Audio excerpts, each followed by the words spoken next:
Venezuele teraz rozoberieme s Angelou Sposito, venezuelskou študentkou a aktivistkou za ľudské práva. Vítam vás v štúdiu. Thank you.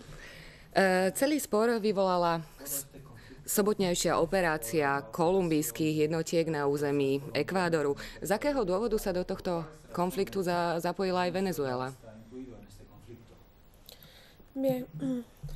El gobierno actual de Súčasná Venezuela vláda Venezuely demostró ukázala su relación con la FARC, poukázala na con svoj las fuerzas, vzťah s organizáciou las fuerzas FARC, armadas revolučnými revolucionarias de ozbrojenými Colombia, silami a partir Kolumbie del año 2005. už od roku 2005.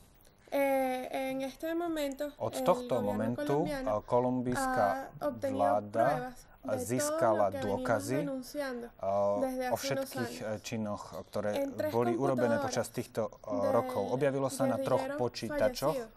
jedného En estos días, partizánskeho El bojovníka sa gobierno ukázali colombiano dôkazy encontró a kolumbijská pruebas que vláda involucran našla al takéto presidente dôkazy, actual de Venezuela, ktoré Hugo poukazujú na to, Chávez že con súčasný prezident las Venezuely fuerzas revolucionarias má de kontakty Colombia na en revolučné cuanto a ozbrojené narcotráfico, sily Kolumbie terrorismo v oblasti y terorizmu, posible obchodu s drogami donación de uranio. a takisto obchodu s urániom.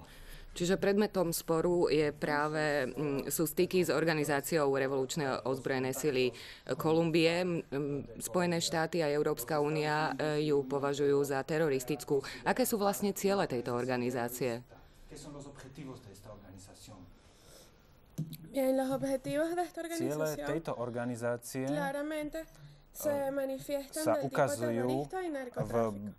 terorizme a obchodu s Han drogami. secuestrado a miles de Takisto personas. uniesli tisícky osôb. Es una guerrilla A armada je to ozbrojené vojenské y hnutie. además están relacionadas obchodujú con la venta de drogas.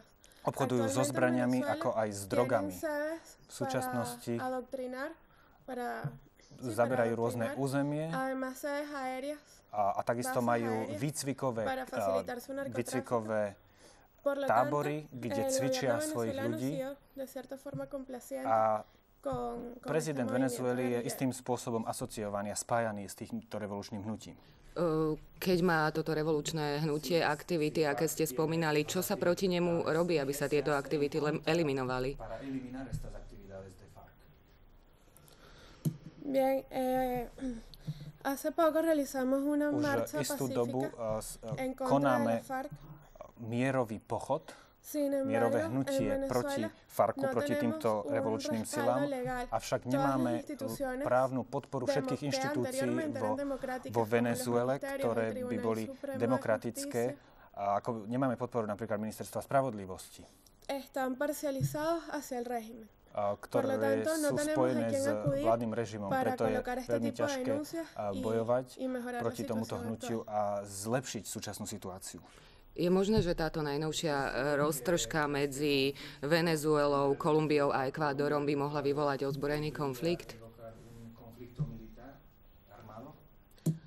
Bien, el presidente de V Venezuela súčasnosti ha manifestado que su Venezuela revolución es ukázala, pacífica pero armada. že tá revolúcia, že to hnutie je mierové, ale ozbrojené.